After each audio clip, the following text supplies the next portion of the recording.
Baik, bismillahirrahmanirrahim. Assalamualaikum warahmatullahi wabarakatuh.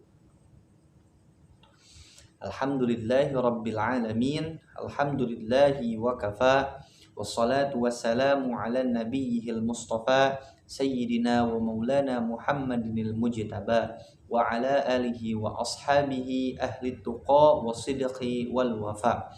Asyhadu an la ilaha illallah wa asyhadu anna Muhammadar Rasulullah. Allahumma salli ala sayyidina Muhammad wa ala ali sayyidina Muhammad. Subhanaka la ilma lana illa ma 'allamtana innaka antal alimul hakim. Rabbi shrah li sadri wa yassir li amri wa hlul 'uqdatam min lisani yafqahu qawli. Amma ba'd. Alhamdulillah, pada kesempatan kali ini saya Muhammad Ilham Karim dan teman saya Siti Nur Fitria akan menjelaskan salah satu ilmu dari cabang ilmu-ilmu ulumul hadis, yaitu ilmu al-jarrah wa ta'dil. Sebagai tugas mata kuliah ulumul hadis dari dosen pengampu Ibu Dewi Lestari MPD, Prodi Pendidikan Agama Islam, Fakultas Tarbiyah dan Ilmu Keguruan, Universitas Cendekia Abdi Tama. Baik, kita langsung saja membahas pengenalan ilmu al-jarrah wa ta'dil. Ilmu al-jarrah wa ta'dil adalah salah satu cabang dari ilmu ulumul hadis. Apakah fokus dari ilmu al-jarrah wa ta'dil ini?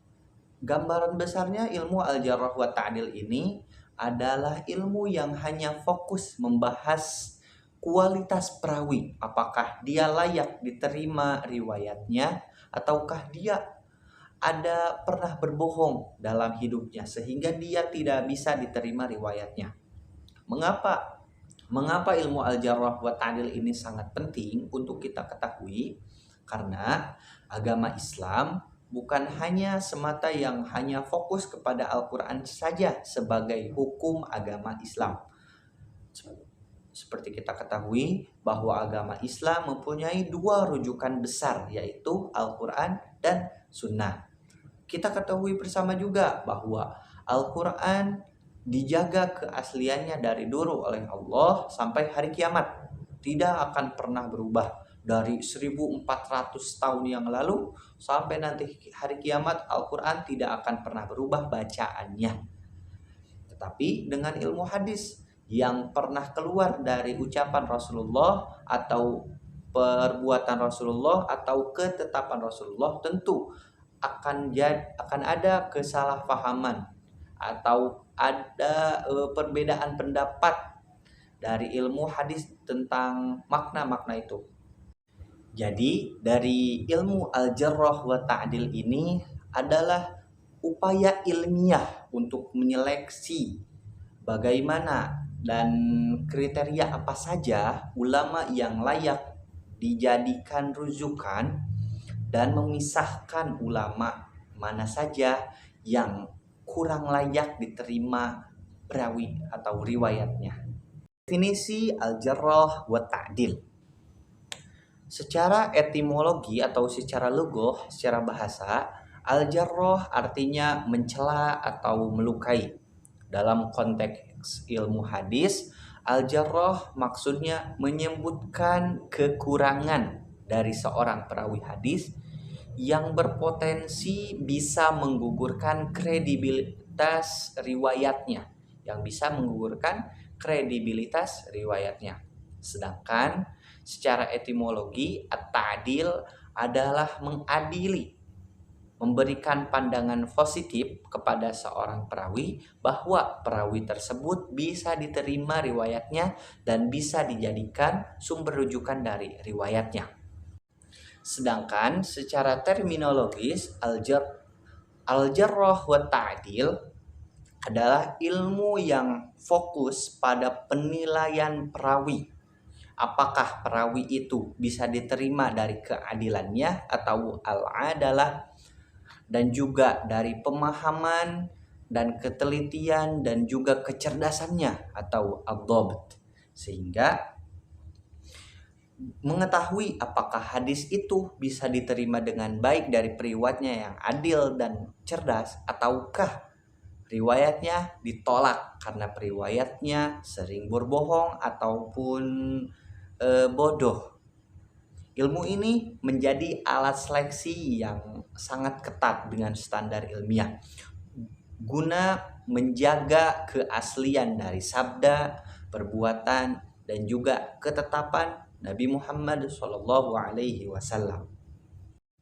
Yang kedua, ada signifikansi dari ilmu al-jarrah wa ta'dil dalam ilmu hadis. Yang pertama ada klasifikasi hadis. Berkat ilmu al-jarrah wa ta'dil ini, kita bisa mengkelaskan macam-macam hadis. Yang 4 itu, yang pertama ada sahih. Hadis sahih ini bisa dijadikan hujjah dan asli, dapat diterima keasliannya.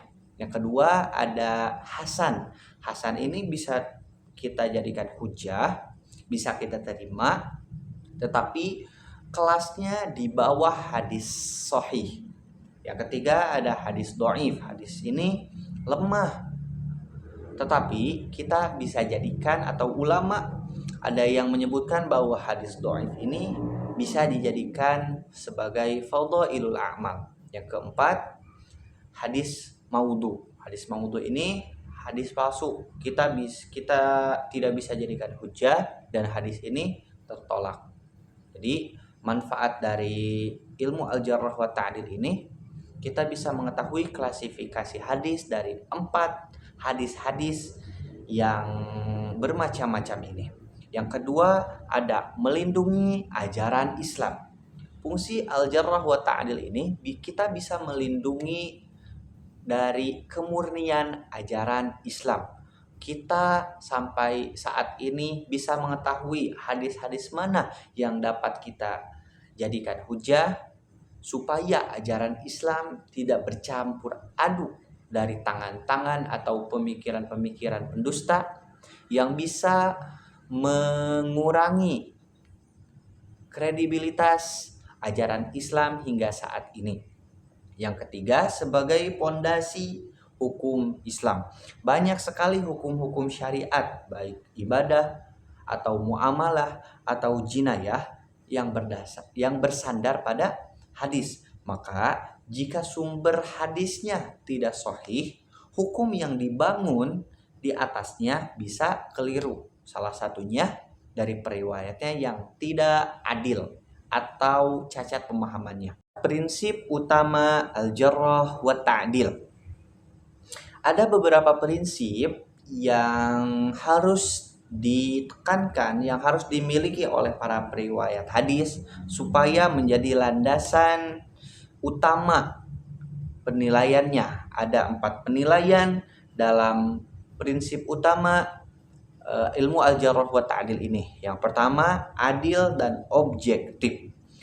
Penilaian terhadap perawi tidak boleh dilakukan karena alasan pribadi.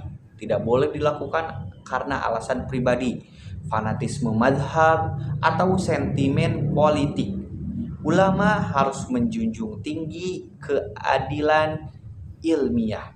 Harus menjunjung tinggi keadilan ilmiah, adil dan objektif. Prinsip kedua dari ilmu al-jarrah wa ta'dil ini adalah teliti dan hati-hati atau ad-dhabt.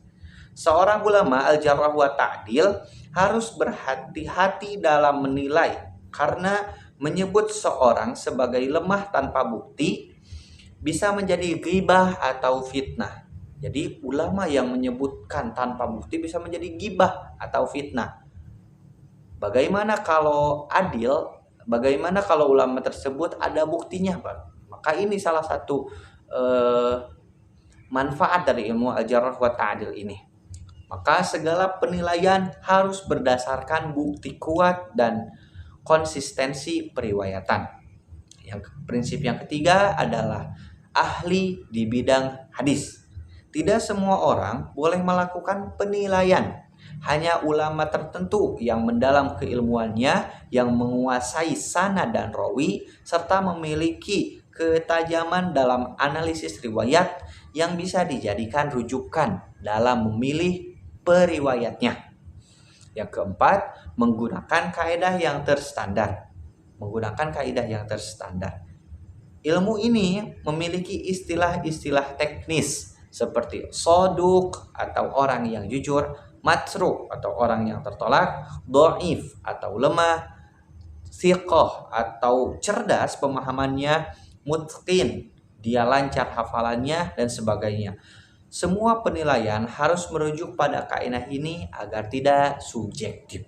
Begitu prinsip-prinsip dari ilmu al-jarh wa ta'dil ini. Yang pertama tadi ada adil dan objektif, yang kedua teliti dan hati-hati, yang ketiga ahli di bidangnya, yang keempat menggunakan kaidah yang terstandar.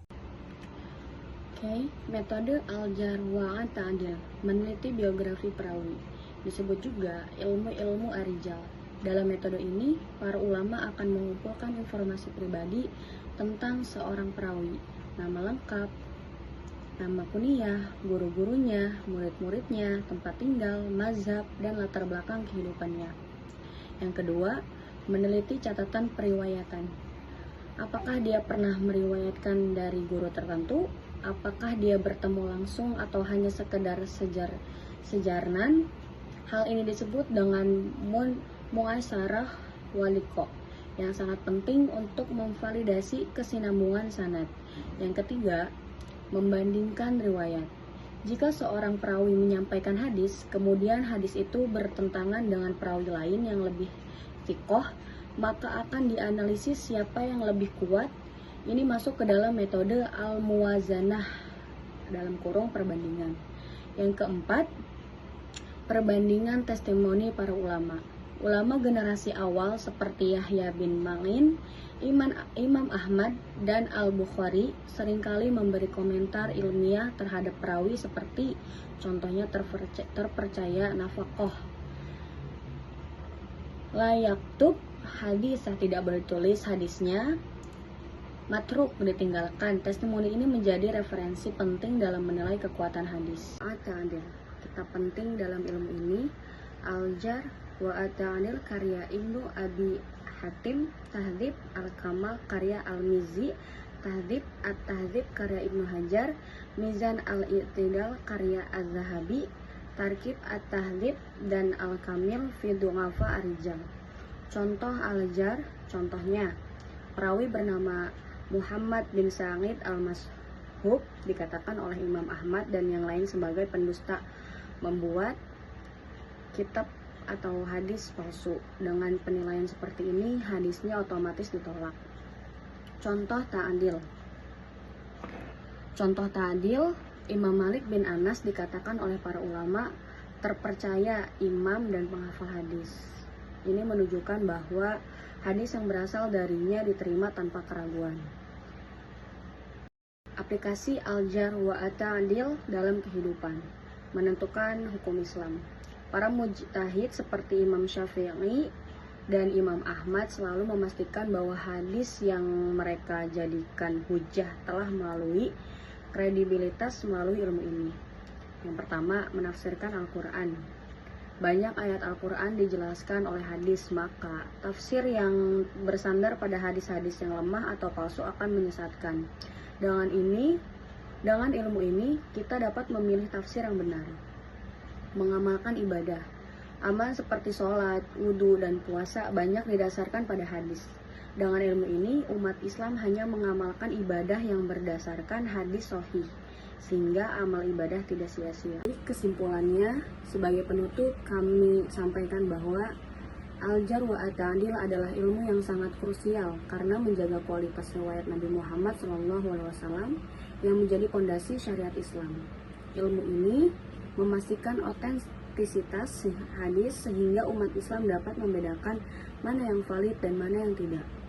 Ini adalah pondasi ajaran Islam karena tanpa keabsahan hadis, hukum dan ibadah umat akan rentan salah. Semoga Allah memberikan kita kemampuan untuk menghargai ilmu ini dan menjadikannya bekal dalam memahami dan mengenalkan Islam secara benar. Wassalamualaikum warahmatullahi wabarakatuh.